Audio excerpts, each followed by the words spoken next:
Vamos a continuar presentando al siguiente ponente y ahora es nuestro hermano Gustavo. ¿Cierto, hermano Sergio? Amén, sí. Bienvenido, Gustavo, ¿cómo te va? Que Dios te bendiga.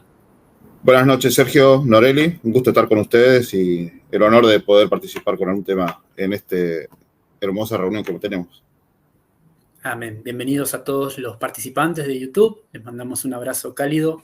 Estamos en el simposio de mensaje de justificación por la fe para el canal Curioso Adventista. Vamos a dar el espacio ahora a nuestro hermano Gustavo Micheli con su tema Ataque al mensaje de 1888. Adelante, Gustavo.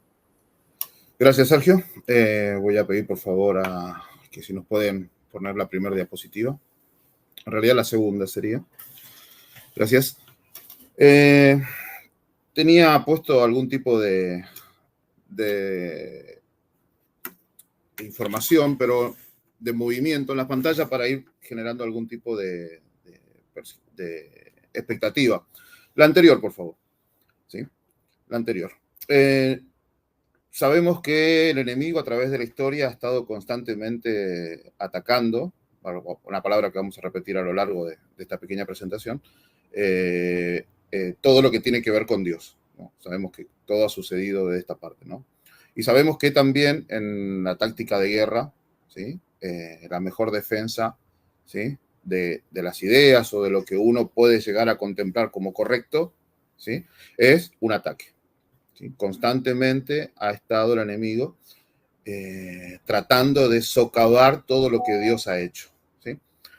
En este especial vamos a hacer un pequeño repaso, vamos a invertir pocos minutos en ver cómo a través de la historia, en distintas etapas del pueblo de Dios, ha habido como una concentración, un epicentro, ¿no? de cómo el enemigo ha estado tratando de socavar los planes de Dios.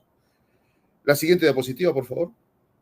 Vamos a hacer rápidamente, solo para que observemos cómo ha habido una línea de trabajo, ¿sí? En el primer ataque que ha vivido, o que ha quedado registrado para nosotros, es el ataque a la ley de Dios, ¿no? El inicio, ¿no? Lo que se conoce como el misterio de la iniquidad, ¿no? Se generó el pecado en Satanás y se convirtió, ¿sí? en el enemigo de Dios, ¿sí?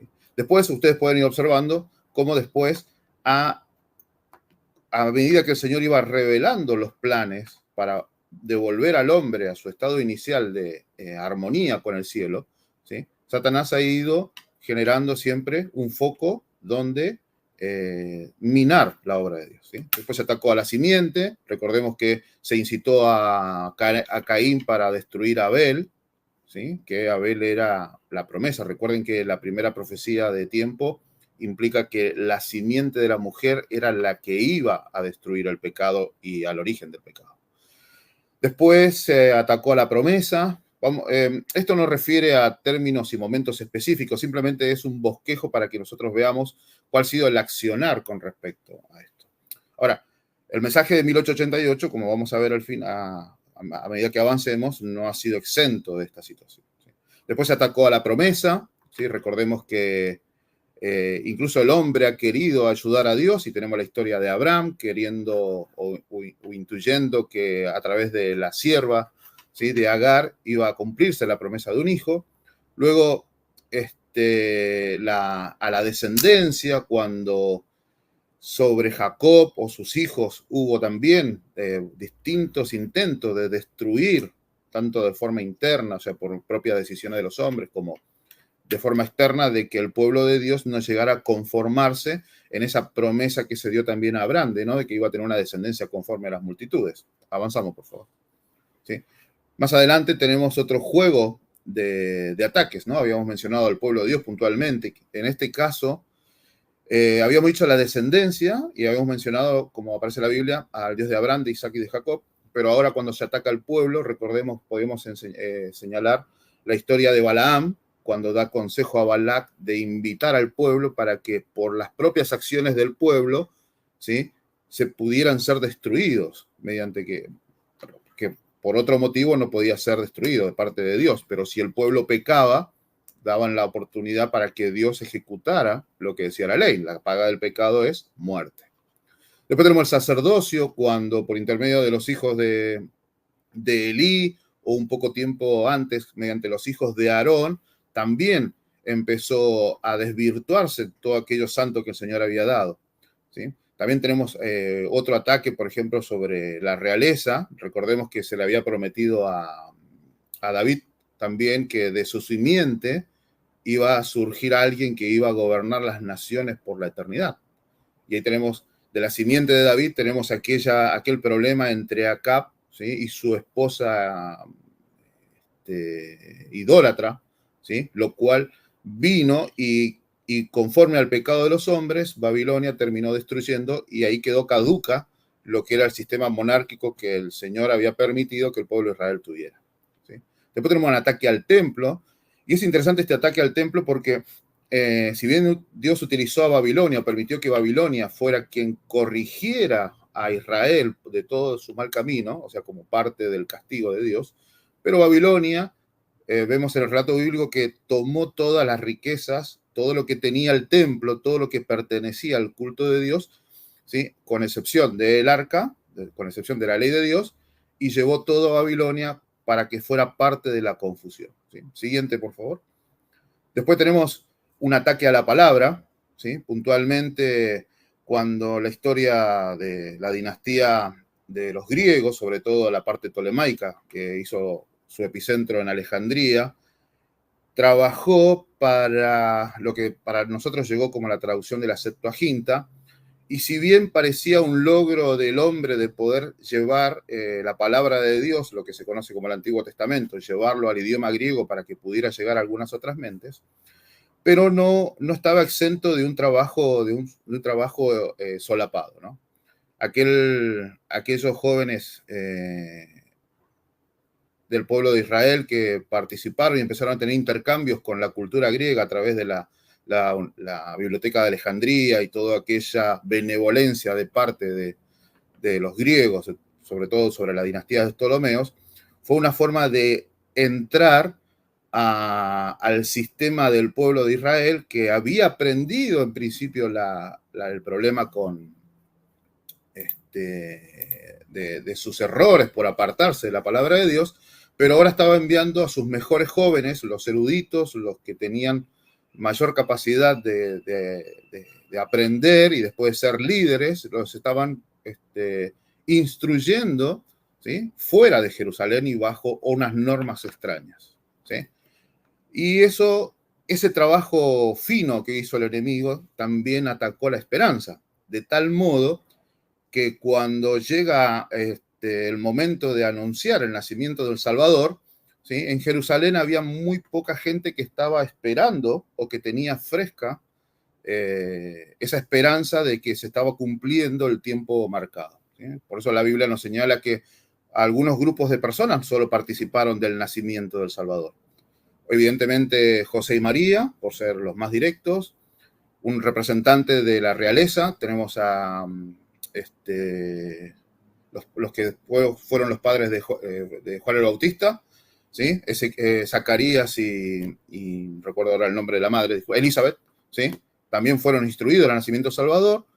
Los reyes de Oriente, unos representantes de las naciones, ¿sí?, los reyes magos de Oriente, los sabios, ¿sí?, y un grupo de personas muy particular que eran los pastores, los olvidados de la sociedad, ¿sí? Pero el Señor se encargó de decirles que el cumplimiento de la promesa estaba así. Pero el enemigo ya había atacado eso, que el pueblo pasara por encima de ese gran momento de ver que la salvación ya estaba comenzando a tomar forma, ¿sí? Siguiente diapositiva.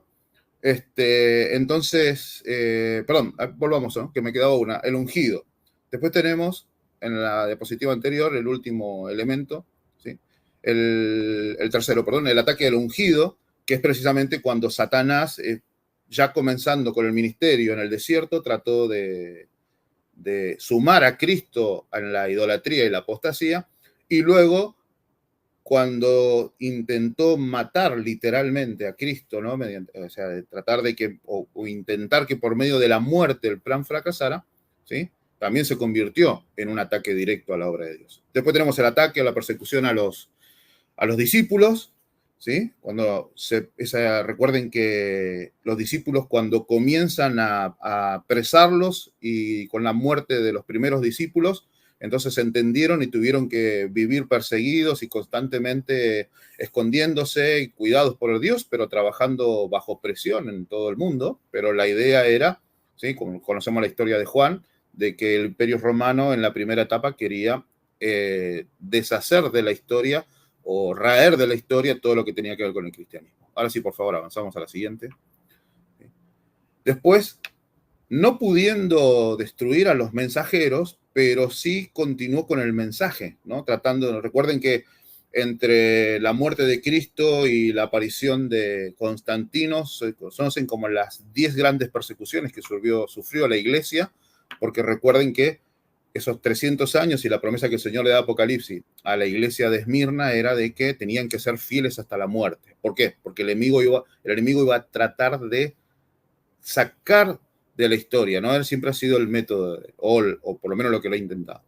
Después tenemos un problema siguiente cuando hablamos de la autoridad, cuando la iglesia se amalgama con el gobierno, ¿sí? Se quiebra ese muro, esa división que había entre iglesia y Estado, ¿sí? Y entonces comienza a amalgamarse lo que da forma a lo que después conocemos como la Iglesia Católica, ¿sí? Donde el poder de gobierno y la religión están concentrados en un solo elemento. Después tenemos un ataque a la doctrina, ¿sí? Que es ese sistema católico que a través de 1260 años fue corrompiendo y tergiversando la palabra de Dios, ¿sí?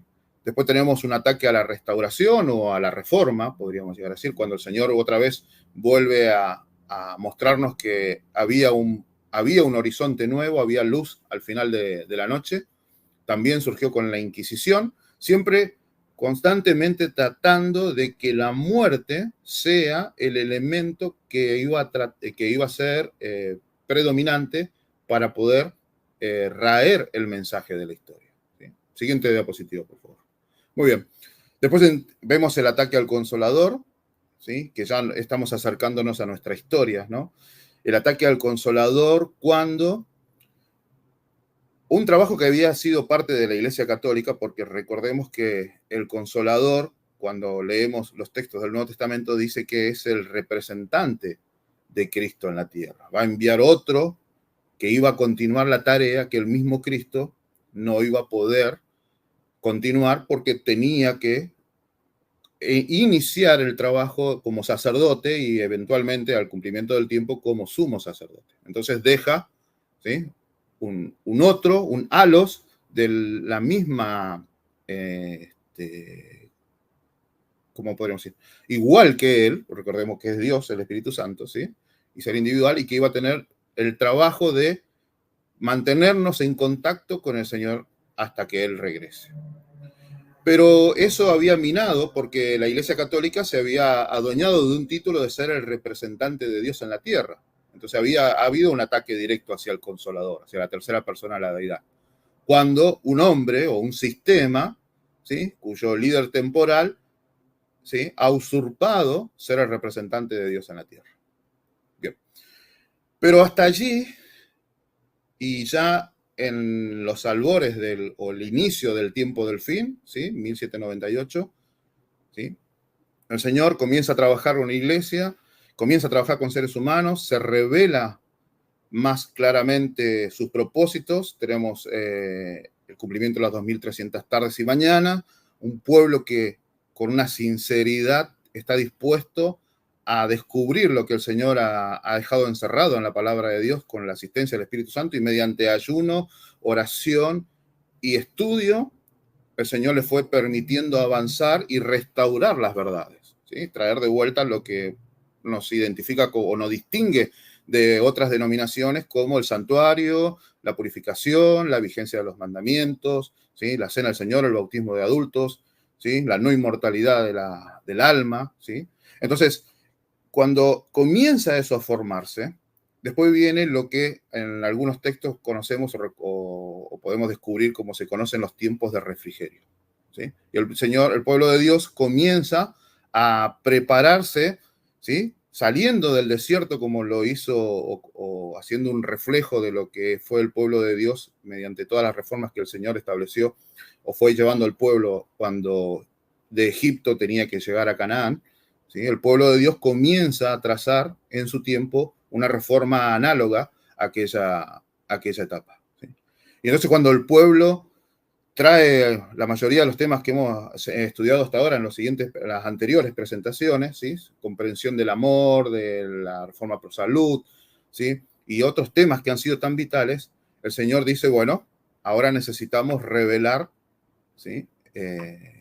O vamos a corregir lo que todavía está siendo o practicándose en forma errónea o donde hay cosas que mejorar. Cuando aparece el mensaje de 1888, que deja a muchos atónitos, ¿sí? No era algo tan nuevo, lo que sí era nuevo, como se mencionó alguna de las citas de los exponentes anteriores, había una forma, un cambio, ¿sí? Palabras más frescas, pero el mensaje era el mismo. Los estudios o lo que hemos podido recopilar hasta aquí de lo que decían los pastores Waggoner y Jones hacían mucha referencia a textos de la hermana White. Incluso ella dice que es el mensaje que ella había promulgado los últimos 30, 40 años, pero que la forma en que se estaba presentando era algo que venía a confirmar lo que ella decía, pero sí era una presentación más distinta, ¿no? Había alguien que venía a completar el trabajo que ya se había comenzado a hacer. Entonces el enemigo dice, o por lo menos lo que podemos observar es que cambia de táctica. Y ahí podemos ver lo que dice el texto que está al costado de la pantalla. Dice, multitudes están en el error al respecto de esto. Es un capítulo, ¿sí?, del conflicto de los siglos que se llama El peor enemigo del hombre, y yo invito a leerlos. Suelo no poner la página para invitarnos a leer el capítulo completo y no quedarnos solo con la fracción con la cual hemos sido invitados, ¿no? Entonces, les invito para que ustedes puedan repasar, ¿sí? Y dice que no saben que su enemigo es un poderoso general que dirige las inteligencias de los ángeles malos y que, merced a planes bien combinados y a una sabia estrategia, guerrea contra Cristo para impedir la salvación de las almas. A veces nosotros, distintas presiones, solemos darle la categoría al enemigo de que es poderoso, incluso a veces lo sobrevaloramos, ¿sí? En algunos aspectos, pero nos olvidamos que no deja de ser un buen estratega. Si nosotros pudiéramos comparar los términos estrategia y táctica, ¿sí?, son dos elementos distintos, ¿sí? La táctica es la forma de emplear lo que ha sido considerado como una estrategia, ¿sí? La estrategia es diagramar, pensar, tener todos los elementos y combinarlos para poder obtener un fin, ¿sí? La táctica es poner todas esas ideas en práctica, ¿sí? Pues llevarlo a que se complete en un hecho. Bien, el enemigo, ¿sí?, utiliza estas artimañas y con este mensaje, siendo uno de los mensajes, por así decirlo, trascendental de la preparación para el tiempo del fin, ¿sí?, el enemigo ha cambiado, de cierta manera, su forma de actuar. Ya la amenaza de muerte, y ustedes lo pueden observar, que por cuestiones religiosas no es lo mismo que en los últimos 2000 años, ¿sí?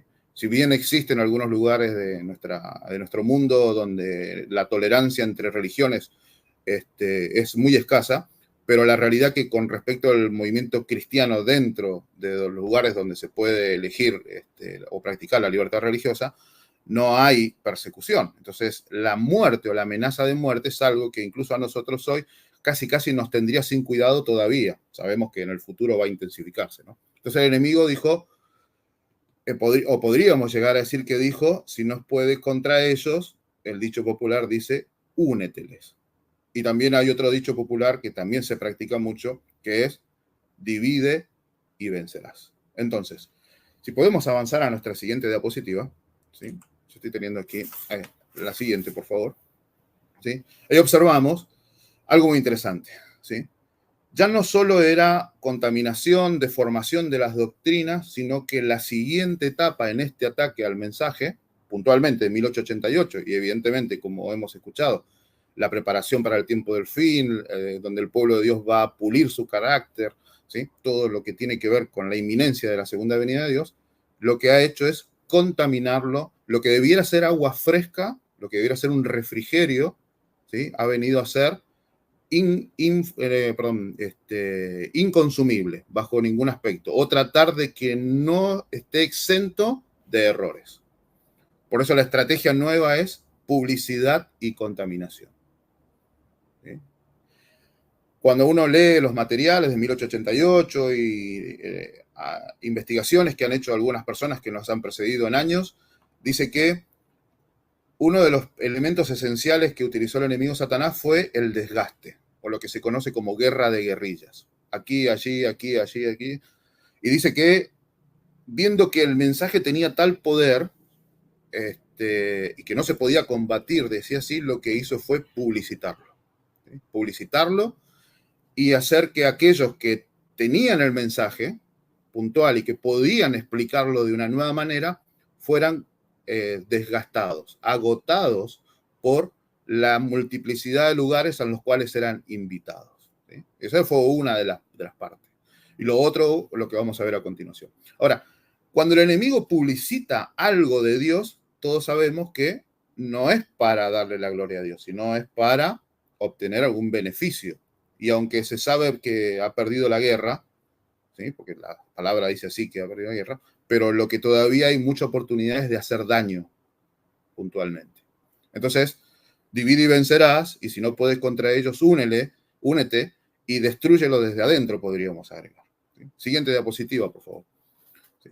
El enemigo ha trabajado, ¿sí? muy, muy arduamente, y vamos a ver dos ejemplos.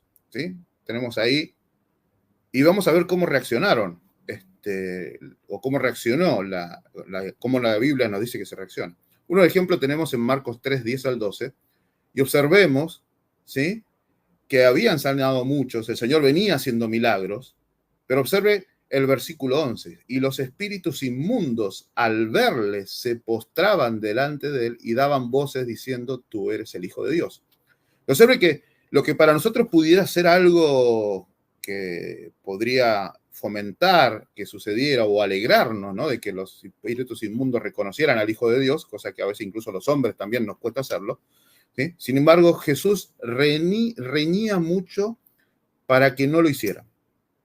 Porque la publicidad esa no es la que el Señor quiere. Recuerden que el Señor, ¿sí? esto fomentaba a las personas que venían por los panes y los peces, algunos elementos que se figuran en los evangelios. ¿Sí?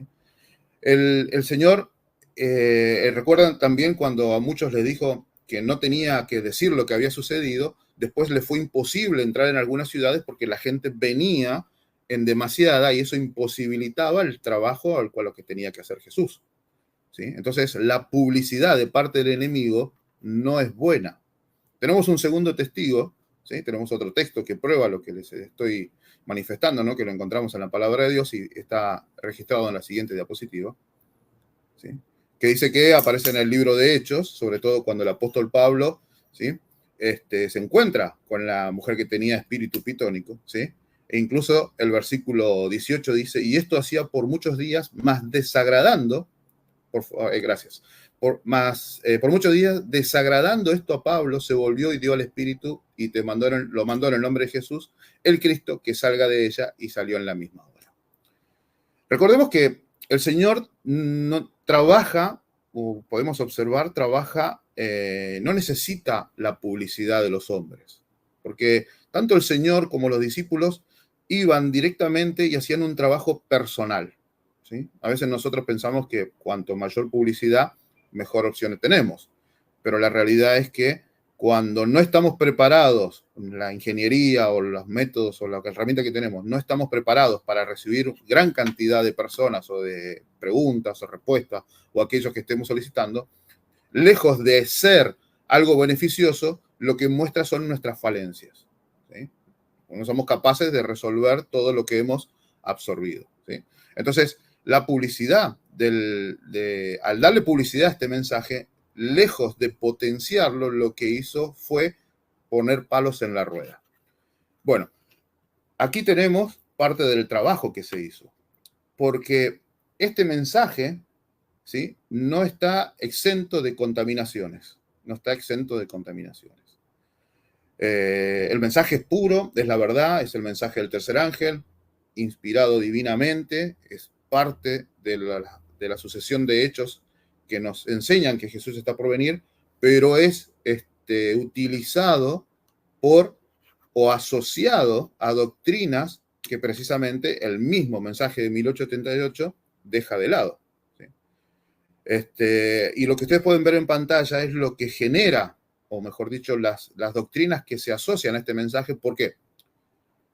Cuando nosotros comenzamos a estudiarlo y descubrimos que es una verdad de Dios, ¿sí? Y cuando escuchamos a alguien hablar de este mensaje, por lo general comenzamos a seguirlo, ya sea mediante un libro, mediante una presentación, mientras una exposición personal, ¿sí? Pero debemos tener cuidado con qué lo asociamos, ¿sí? Porque, como ustedes pueden observar allí, y como he citado en algunas otras reuniones donde hemos podido participar al respecto de esto, ¿sí? Todos estos elementos que ustedes pueden observar en la pantalla y que lo estoy ahora señalando, los hemos tenido sentados en la mesa de nuestra casa, ¿sí? Mediante o comenzando con el mensaje de 1888 o a la mitad o concluyendo con el mensaje de 1888, estas doctrinas u errores que no están en armonía con la verdad presente para estos tiempos, ¿sí? Han estado asociadas, ¿sí? Y ahí voy a poner algunas. Por ejemplo, muchos que predican la colocación de fechas para estos elementos también tienen como un mensaje 1888, lo absorben, lo reconocen como una verdad, con ciertas curiosidades, pero claro, cuando uno comienza a estudiar el mensaje 1888, de repente, entre el índice de cosas que se estudian, aparecen la colocación de fechas, ¿sí? O el fanatismo. Aquellos, recuerden que cuando nosotros conversamos con algunas personas al respecto de ciertos temas, y cuando nuestro interlocutor, o a veces podemos llegar a ser nosotros también, la discusión se convierte, o el intercambio de ideas se convierte en una discusión y empiezan a haber agravios entre las partes que están conversando, eso ya podemos nosotros tranquilamente encasillar en el fanatismo, una situación difícil de resolver, ¿sí? El ecumenismo, ¿por qué? Porque como hemos dicho, y ahora vamos a un poco más, en la siguiente diapositiva lo vamos a aclarar un poco más, el concepto de 1888, no, todavía no avanzamos, por favor. Quedémonos con la anterior. Gracias. El concepto de 1888 nos lleva a emparejarnos con el mundo evangélico. Cuando nosotros exaltamos o damos la visión sesgada de la salvación solo es por fe y dejamos de observar lo que acompaña a la salvación por fe o a la justificación por fe, ¿sí? Cuando hacemos una visión sesgada, nos acercamos mucho al mundo protestante, sobre todo evangélico, donde evidentemente la anomia o la falta de la vigencia de la ley es también una carta que se presenta constantemente como salvaguarda de no caer en el legalismo. Tenemos otra rama que utiliza o llama ahí a Jesús como el Hijo Eterno de Dios, o sea, donde Jesús siempre fue Dios, y también da posibilidad de entrar en lo que se conoce como antitrinitarismo, que también genera cierto problema a las personas, pero entre sus temas está el mensaje de 1888. O, por ejemplo, algunos grupos de nuestras filas que han considerado que o quitan el título de Babilonia a la Roma imperial y papal, ¿sí? como reflejo de la profecía, y se lo atribuyen a nuestras filas, diciendo que la iglesia adventista se ha convertido en Babilonia. Son cosas que no corresponden, porque la palabra de Dios es clara y el espíritu de profecía confirma que Babilonia es Roma imperial y papal, ¿sí? La confusión, aparte del sistema demócrata o absolutista que tiene, ¿sí? O también tenemos cuando aquellos que hablan de las fiestas judías, ¿no? O ese volver a la práctica de los rudimentos de la ley o a las obras de la ley, como aparecen en los evangelios, ¿sí? Tienen ahí una dicotomía interesante porque pretenden defender la obligación de seguir observando las fiestas judías, pero también hacen hincapié en el mensaje de 1888. ¿Sí? Después tenemos la literalidad, ¿sí? Donde toman a la palabra de Dios, no tiene interpretación, sino donde dice, donde hay un punto, una coma, o no saben identificar, o no quieren identificar entre una profecía, entre una parábola, entre información histórica contenida en crónicas, ¿sí? o genealogía, sino que comienzan a tomar la Biblia como algo totalmente literal y entonces comienzan a elucubrar cuestiones que también a la final terminan atentando a la Biblia. El elemento curioso que es desintegración no tiene que ver con la separación, que es el tema que está justo al lado, sino la desintegración del mensaje. Nosotros puntualmente, y el mensaje de 1888 y las presentaciones que hemos escuchado y las que faltan, ¿sí?, dice que, o muestra que el mensaje tiene que ser integral, ¿sí? Tiene que ver el amor, tiene que ver un elemento que vamos a ver a continuación cuando terminemos con esta pantalla, tiene que ver con la reforma, tiene que ver con el amor al prójimo. Es un mensaje integral. Nosotros no podemos dar mensajes sesgados. Sin embargo, lo que ustedes observan aquí en pantalla son cada una de esas, y yo lo he condensado en esta pequeña, pero hay bastante más, ¿sí? Cada elemento que yo he señalado acá se convierte en el caballito de batalla y solo se habla de eso o es lo que predomina o lo que identifica a distintos grupos como parte de inconscientemente hacer el trabajo de Satanás, porque nosotros podemos, como Pedro, de repente declarar que es el Hijo de Dios y a la siguiente situación, ¿sí?, tratar de entorpecer el plan de salvación. A veces nosotros cometemos los mismos errores, ¿sí? Y la separación, que sería el elemento que acompañaría a la desintegración, es que hacen que el cuerpo de Cristo se abra, se separe en pequeños grupos, ¿sí?, y como que cada uno de esos grupos tiene la verdad, jactándose de ser mejor que los otros, porque una doctrina pudiera llegar a tener cierta o mayor validez que otras. Bueno, no es el Espíritu de Dios el que la iglesia se separe. Es cierto que cada uno, el Señor nos puede comisionar a hacer una tarea u otra que pueden no coincidir, eso se llama organización, ¿sí? Pablo fue a un lugar y Pedro iba a otro, ¿sí? Pero los dos tenían el mismo espíritu, trabajaban juntos, el mismo mensaje, tenían lo que se llama la unidad de la fe. Y eso es poder llegar a distintos lugares al mismo criterio, pero la unidad de la fe la define la Biblia, no las personas, cómo interpretan la palabra de Dios. Entonces la separación termina destruyendo y desgregando. Divide y vencerás. Es parte del objetivo de Satanás. Entonces, el ataque al mensaje es la forma en la que los hombres contaminan el mensaje, exaltando cierta parte o ocultando otra, pero solo para sostener su propia idea del tema. Este fin de semana fuimos a visitar a un hermano y hizo una pregunta interesante. No podía asistir a la reunión, pero entonces lo acompañamos estudiando la lección en su casa. Y alguien preguntó de los que estaban allí reunidos, dice, ¿por qué hay tantas denominaciones o por qué hay tantas religiones? Y entonces respondimos, porque hay tantas denominaciones como caprichos en las personas. Esa es la realidad, ¿sí? Pero sabemos que Dios define a una iglesia, ¿sí?, la que guarda los mandamientos de Dios, tiene la fe de Jesús, o como se dice en otro lado, la que guarda los mandamientos de Dios y tiene el testimonio de Jesucristo, ¿sí? Entonces, Satanás lo que quiere hacer es dividir, ¿sí?, para poder vencer. Y cuando nosotros no procedamos o no conforme a lo que está escrito, ya sea en la Biblia o conforme al Espíritu de profecía nos ayuda, lo que podemos caer en hacer algunas de estas situaciones, ¿sí?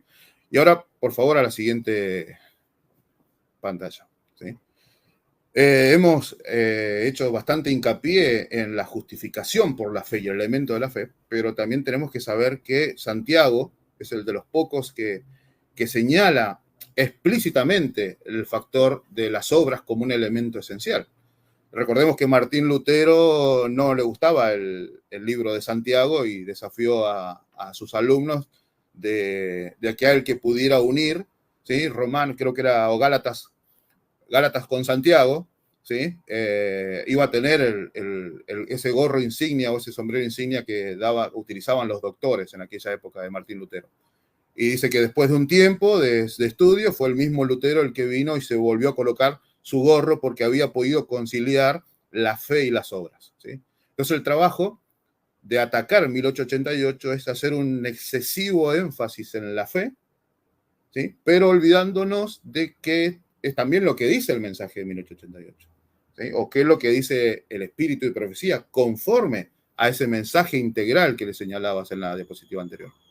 Bueno, entonces tiene tiene dos formas. Interferir en el normal desarrollo de la vida del cristiano, porque al desbalancear tenemos problemas, ¿sí? Tenemos también, el segundo es distorsionar la percepción de la fe y el servicio, porque hacemos hincapié en la fe y en el servicio. Y había un elemento anterior que estaba pintado en azules, que es la inactividad, ¿sí? Después, para otro momento, podríamos llegar a estudiarlo. Pero en la diapositiva anterior había un elemento que era la inactividad, que era que el mundo comienza a no saber qué hacer si no le es constantemente revelado, ¿sí? Entonces dice, no, si el Señor no me lo revela, yo no avanzo. No hago esto, no hago el otro, y algunos grupos de personas han caído en esa práctica. Entonces, el objetivo es destruir el equilibrio divino de fe y obras, ¿sí? Fe y obras. Y no es una lucha tan nueva, pero ya en la época de Martín Lutero, los agustinianos y los pelagianos tenían esa dicotomía, ¿sí? Entre los agustinianos puntualmente decían fe y gracia, o sea, no debemos hacer nada más que creer y recibir la gracia de Dios, y después teníamos otro grupo que hablaba de los pelagianos, que hacían un excesivo hincapié en la ley y la obediencia, que viene a conocerse por ahí quizás con el legalismo. Pero la realidad de la Biblia es que la fe y las obras van unidas. Cuando nosotros leemos el pequeño libro de Fe y Obras, y en algunas otras partes del Espíritu y Profecía, dice que la fe y las obras son los dos remos del cristiano, ¿sí? Dos remos, dos testigos, Antiguo y Nuevo Testamento, la Biblia y el Espíritu de Profecía, ¿sí? El Señor siempre nos deja herramientas para que nosotros avancemos, y siempre van a pares, ¿sí? Las muletas para una persona que está imposibilitada de caminar por sus propios medios, con una sola muleta no es lo mismo caminar que con dos, ¿sí? Agiliza el paso, aliviana, da un poco más de confort, pero caminar con una sola muleta en ciertas circunstancias es mucho más grave, ¿sí? Es mucho más fácil movernos con una bicicleta que con un uniciclo, ¿sí? Demanda más destreza, pero una bicicleta, desde un niño pequeño hasta una persona mayor, con cierta pericia, puede desplazarse rápidamente por a través de la ciudad o donde necesite ir. Entonces, el enemigo quiere destruir y disociar esto. Voy a avanzar a la siguiente, ¿sí? A la siguiente diapositiva, y vemos cómo el espíritu de profecía llama a la atención. Estaba el mensaje yendo por el camino correcto, pero había un llamado de atención a cómo se estaba enseñando, o qué se dejaba en la mente de las personas, o en las explicaciones hasta dónde era necesario hacerlas y dónde debíamos cuidar lo que decíamos. Según lo que leemos en la pantalla, dice, es una carta que se le escribe directamente al hermano Jones, ¿sí? En 1893, 1888, en 1893, habían pasado 5 años. Estaban trabajando arduamente, replicando el mensaje de 1888 en cuanto lugar les era permitido. Y trabajaban los tres juntos. Estaba la hermana White, el pastor Jones y el pastor Wagner, ¿sí? O se distribuían las tareas, pero iban lugar a lugar donde había esa necesidad. Entonces dice, estuve asistiendo a una reunión y se hallaba presente una gran congregación. En mi sueño, recordemos que el Señor estaba dándole información a la hermana White para ayudar a corregir, a instruir y a edificar la iglesia.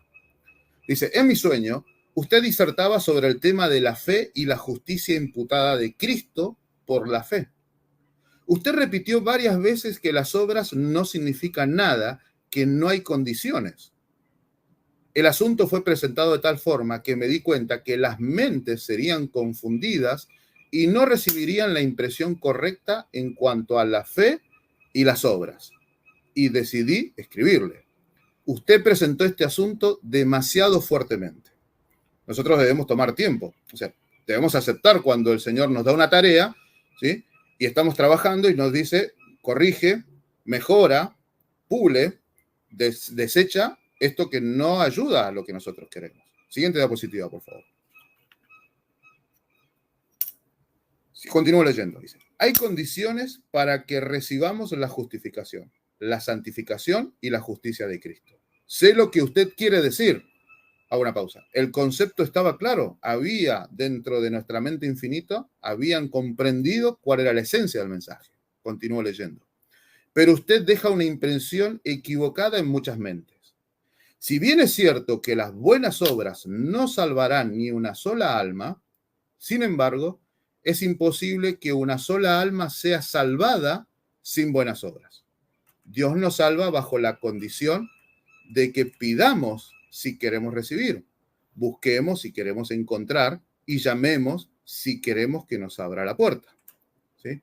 Entonces, nosotros cuando hablamos de este mensaje debemos exaltar la integralidad del mismo. Es cierto que la fe, la salvación y la justificación vienen por fe, pero esa fe debe producir en los hombres un cambio radical en su forma de vivir. ¿Sí? Por eso el apóstol Pablo señala, ¿sí? Y lo dice también Juan el Bautista, dice que tenemos que hacer obras dignas de arrepentimiento. ¿Qué quiere decir este contexto o esta expresión? Que esas cosas que somos impulsados por el Espíritu Santo a hacer, no una inactividad sin revelación, sino que la tarea ya está revelada, ¿sí? Esas obras que el Señor nos guía a hacer como fruto del Espíritu Santo, ¿sí? Son dignas de arrepentimiento, o sea, que muestran que en nuestra vida ha habido un arrepentimiento, un cambio de pensar. Es algo con lo que debemos luchar todos los días. Hay cosas que, evidentemente, por naturaleza, por prácticas y por herencia no nos gusta hacer, pero es parte del perfeccionamiento, es parte de la santificación, es parte de la justificación. Señaló bien uno de nuestros hermanos anteriormente de que justificación y santificación son dos elementos, son como hermanos siameses, unidos en alguna parte que la cual la cirugía no los puede separar. ¿Sí? No hay forma de separarlo. Fe y obras tienen que ir de la mano. Obras de amor al prójimo. El cumplimiento de la ley es el amor al prójimo. No obras de la ley, no obras de evidencia externa nada más, sino obras que nacen de la ley escrita en el corazón. Entonces, como conclusión, el ataque al mensaje es cuando nosotros, desde nuestras perspectivas, desde nuestros gustos, ¿sí? Desde aquellas cosas que tampoco queremos aceptar que está escrito en la palabra de Dios, comenzamos a formar nuestro propio criterio apartándonos de la palabra de Dios y arrastrando a otros fuera de este mensaje integral. Entonces, el enemigo no ha querido hacer otra cosa más que, como no lo puede combatir directamente, no lo puede tergiversar en esencia el mensaje, porque es verdad pura, vamos a contaminarlo y vamos a hacer casi análogamente a lo que hizo Balaam y Balac, ¿sí? Comisionar a alguien para que invitara al pueblo, ¿sí? Al pueblo para que se destruyera por sí solo delante de Dios. Y entonces el daño acrecentar. Gracias por estos momentos y espero que haya sido de bendición. Sergio, hasta aquí esta posición al respecto de cómo el enemigo a través de la historia ha querido atacar la verdad de Dios. Excelente, Gustavo. Se entendió perfectamente. Muy buena la cita que compartiste al final. Quedé impresionado. Y damos gracias y gloria a Dios por el mensaje que acabamos de recibir y durante todo el simposio. Gracias, Gustavo. Bueno, estamos juntos.